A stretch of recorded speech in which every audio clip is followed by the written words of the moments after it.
jamaah bertanya kepada seorang ustaz, apakah Allah itu maha mendengar?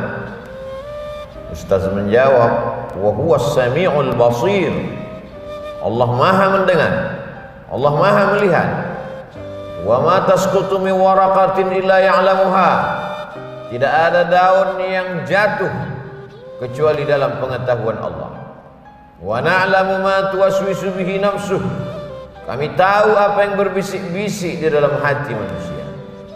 Jangankan yang dikatakan, diucapkan lisannya, yang terkata di bibirnya, yang terucap di mulutnya, yang terbersit di hati dan pikirannya pun Allah tahu. Lalu kata jamaah, kalau memang Allah maha tahu, mengapa sampai hari ini Allah belum juga mengabulkan doa-doa yang kupanjatkan di tengah malam yang sunyi, dengan suara yang lirih di tengah sujudku? Bukan hanya satu malam, berbulan-bulan kumintakan kepadanya, mengapa dia tidak juga mendengar dan mengabulkan doa? Dengan tersenyum Ustaz menjawab, dokter hanya akan memberikan obat yang sesuai dengan resep dan pengetahuan dokter.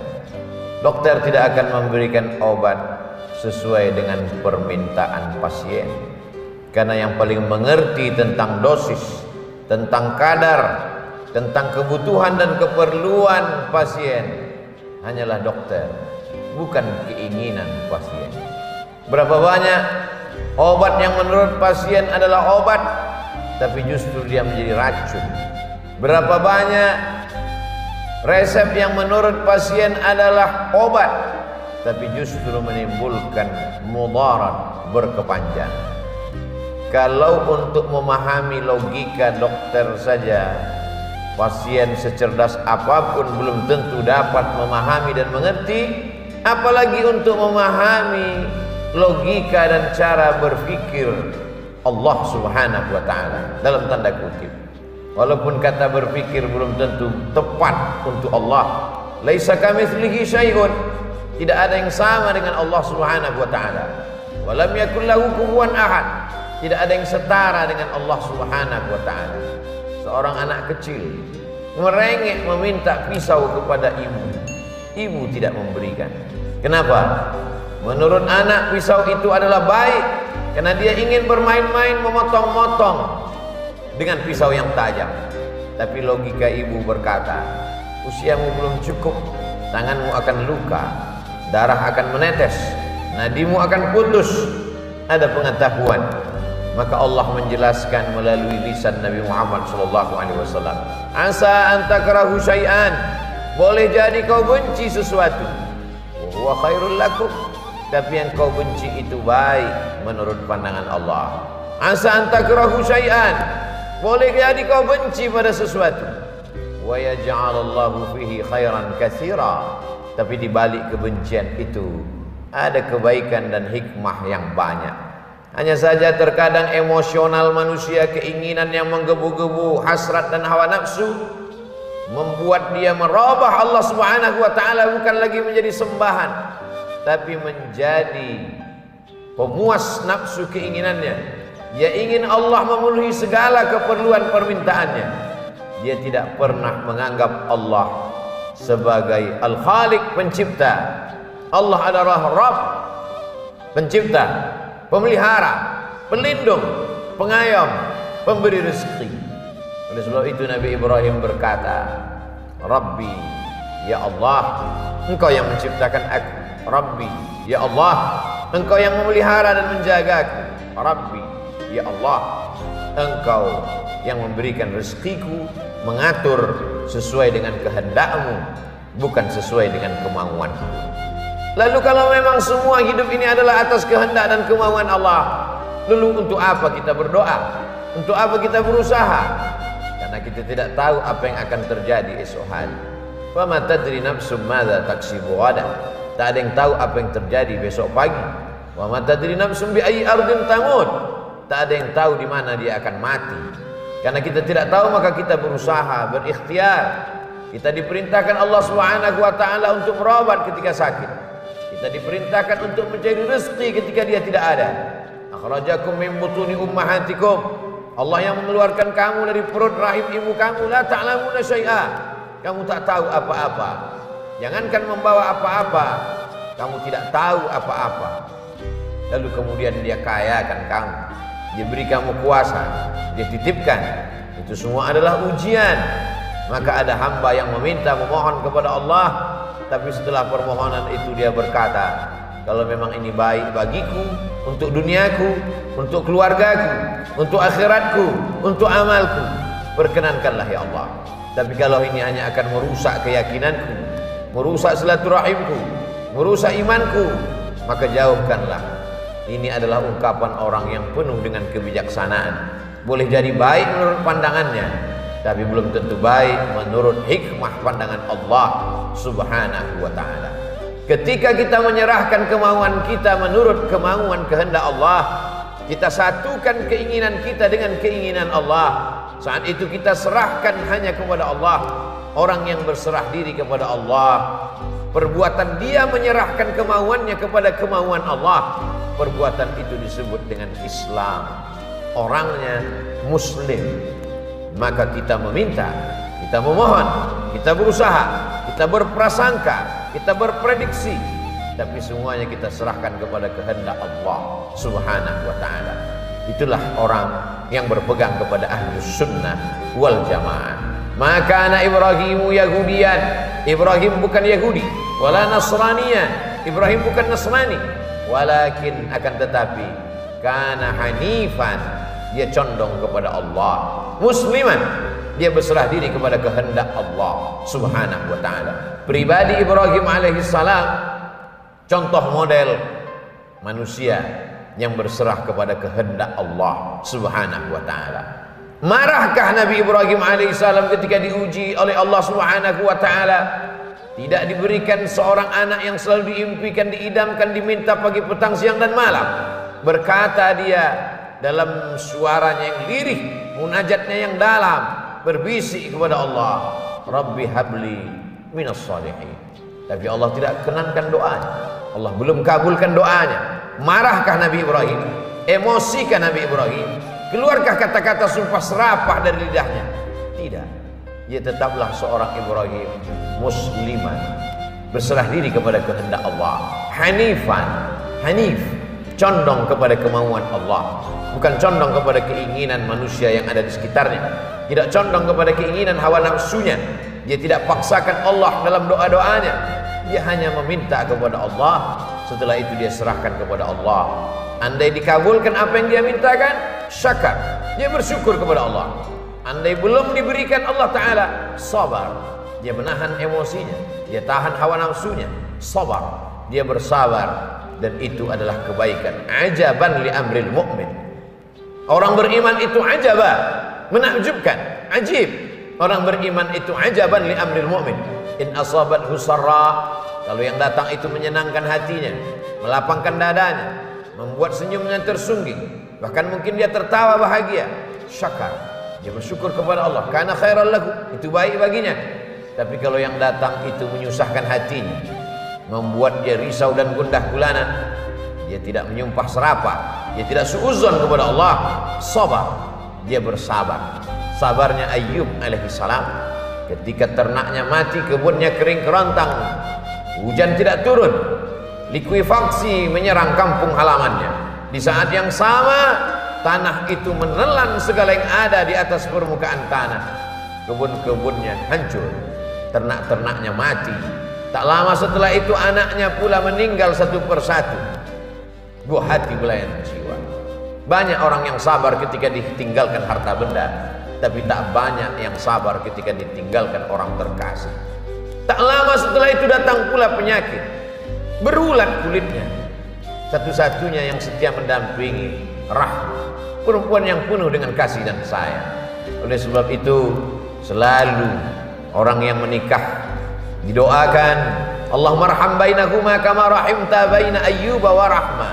Buat mereka berkasih sayang sebagaimana kasih sayang Ayyub dan Rahma.